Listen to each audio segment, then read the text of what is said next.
In Genesis 32, we see a scene of Jacob wrestling with God.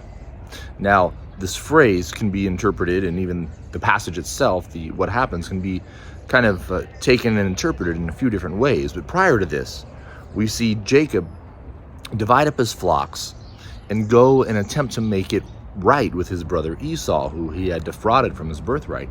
And he attempts to send a huge amount of animals and goods to his brother as a form of appeasement. But he sends them on ahead, not knowing if Esau will receive these gifts or try to kill him. And as he stays there, he has this dream, but he wrestles with a man until morning.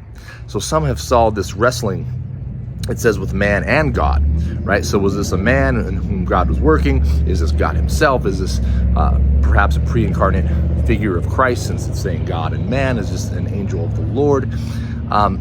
The text itself is kind of vague, and in fact, some have felt this was a dream in which he was wrestling with, yet his hip socket is forever damaged from this. So there has to be some physicality, but it could be that in this dream, the Lord touches him in that way. But the point, I think, for a devotional purpose, not to get into every view or even what I think, is to share that Jacob would not let go until he received this blessing. So he was intent to make it right with Esau, his wrong. That's one thing we should learn, right? He sought to make right his wrong.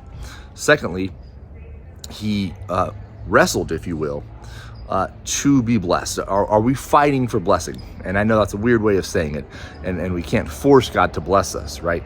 But Jacob had a heart of not giving up, of holding on and saying, bless me.